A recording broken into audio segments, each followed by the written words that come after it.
Já temos aí contato com o Dr. Siddhartha, que está conosco, voltando aqui a participar do nosso Farol. Para nós sempre uma alegria. Dr. Siddhartha, seja muito bem-vindo.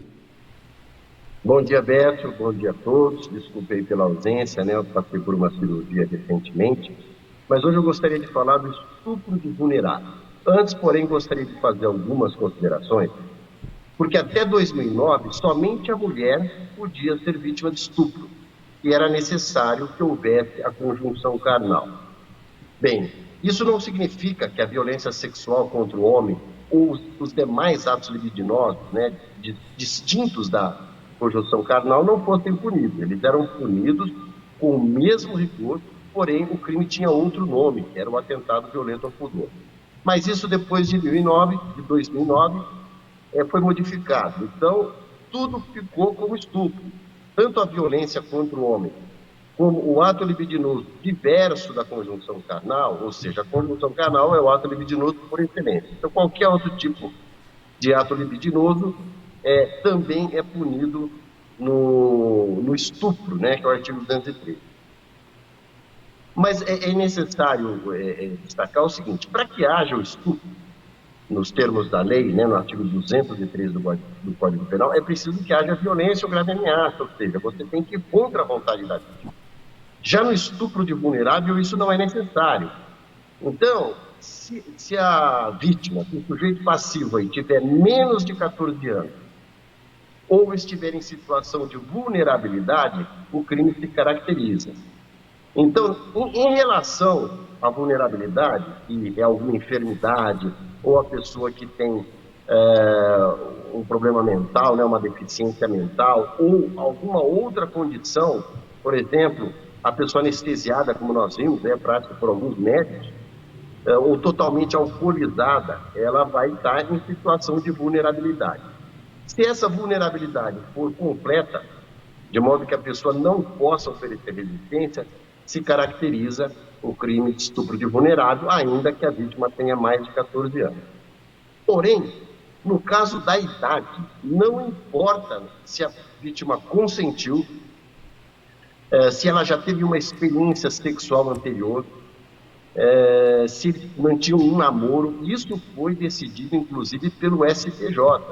Então, não importa, mas ela já teve relações.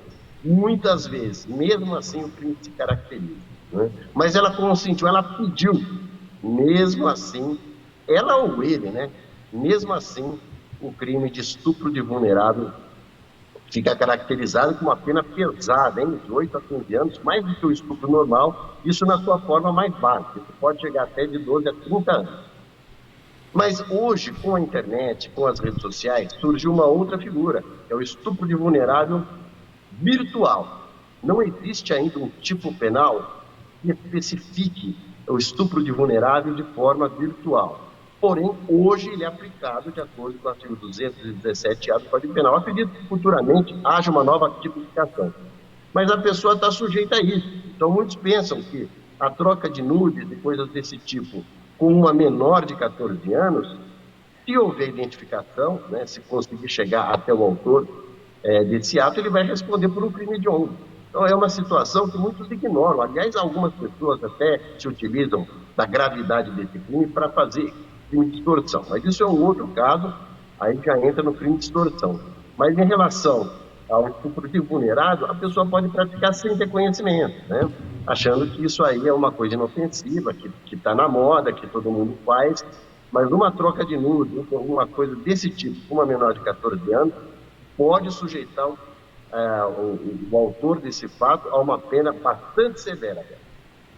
Doutor Siddhartha, eu gostaria de voltar um pouquinho naquele ponto que o senhor falou, que é uma das disputas, né, de quem comete o estupro, que é a questão do consentimento, né? Muitas vezes a mulher, né, sendo mulher a vítima, às vezes ela pode ser procurada pelo agressor ou pelo criminoso, que pode fazer ameaças dizendo o seguinte: olha, você tem que dizer que você consentiu, porque daí aí não há crime. Quer dizer, no caso de menor, não existe essa situação. Então, não tem, isso não serve como atenuante ou desculpa, né? Esse consentimento, doutor Siddhartha?